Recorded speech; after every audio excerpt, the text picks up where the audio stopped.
This is the first part of a two-part lecture called Managing a Vineyard. So yeah, we'll just go over kind of general vineyard management, which is really kind of my passion because I'm a practicing viticulturist. I have a bunch of degrees in it, but I'm not like a researcher. I implement. So this is really what I get excited about discussing.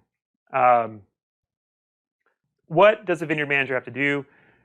Pest and disease protection is our biggest thing, really. I always tell my students it's all fine and dandy to figure out all kinds of methods to use inactive dried yeast or leaf removal or different trellising or whatever to like increase your flavors and phenolics and stuff. That's all fine. But if you can't get the fruit in the door without it being dirty, no one's going to care, right? So this is really the most important part of being a vineyard manager, is understanding how to scout for and prevent pest and disease issues. Training and canopy management is a big part of it as well. All those cultural practices. So cultural practices are just things that aren't chemical practices, right? So things like putting the crew in the vineyard to remove leaves or shoot thin or whatever. So this is the big one. These training and canopy management, canopy being the leaves and stuff, right, and the shoots, and training being how do we train the vine up and stuff. So this is really aimed more also at pest and disease management. These kind of go hand in hand. The major reason we do any of this is to prevent pest and disease issues. But also a lot of the things that we do in terms of training and canopy management can improve wine quality. Crop load management, so this is dealing with yields. So dropping crop on the ground to achieve some sort of yield dogma, which we'll discuss in a later lecture. I think next lecture we talk about yield dogma a little bit. But also just trying to get things to crop so that we're able to get stuff reliably ripe every year, but also achieve kind of a yield maxima. Nutrient management, of course, is a big part of what we're doing. Every year I take tissue samples for nutritional analysis and then determine, okay, I need to put on some nitrogen, need to put on some potassium, magnesium, what have you, right? And then every 2-3 years, I take some soil samples to see how my soil is doing with my nutrient management. Water relations is a huge one if you're living in an area like California or Eastern Washington, where you need to put on water, you need to irrigate to farm economically. You spend a lot of time, money, and effort and thought dealing with irrigation. Labor management, giant, right?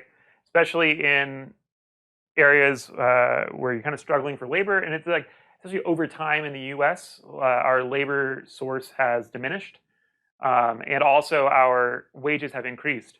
So labor is more and more of a struggle for the vineyard manager. Machine and asset management. As labor decreases and gets more expensive in the U.S., machine and asset management becomes more and more critical, right? We're moving to more mechanized vineyards because our labor source is more expensive and more scarce at this point. So every single year, there's more and more machines entering this industry, replacing jobs that traditionally would have gone to crews of people. And these machines, because of this intense need for mechanization, the machines have gotten better and better and better to where now many of these machines are able to execute at the same quality that a human being would. Previously, a lot of the older machines, back when we had a larger labor force, a cheaper labor force, we didn't really have that need. So the older machines actually weren't that great at executing these jobs. So they were used more on sort of value and vineyards, commodity vineyards. But now these machines can actually do things to a very high quality level. And we can use these machines now in ultra premium luxury vineyards without seeing quality diminishment. Fruit sales and harvest is a big thing that vineyard managers have to do.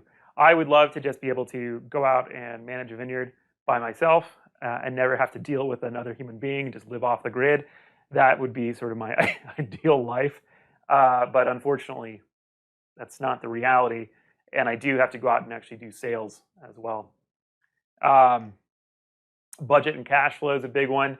So now as we go into the winter, a big part of my life is going to be spent working on budgets and figuring out budgets and projected cash flow for operations for, yeah, I do 5-year cash flows every winter as part of like my budgeting exercises to see kind of where things are headed for the business. And promotion. So we're, oftentimes talking to journalists at Wine Spectator or Enthusiast or Advocate or, New York Times, Bloomberg, whoever, about what we're doing. And we're just promoting the brands that we are creating or the brands that we support. Okay, so we do a lot. It's a big job.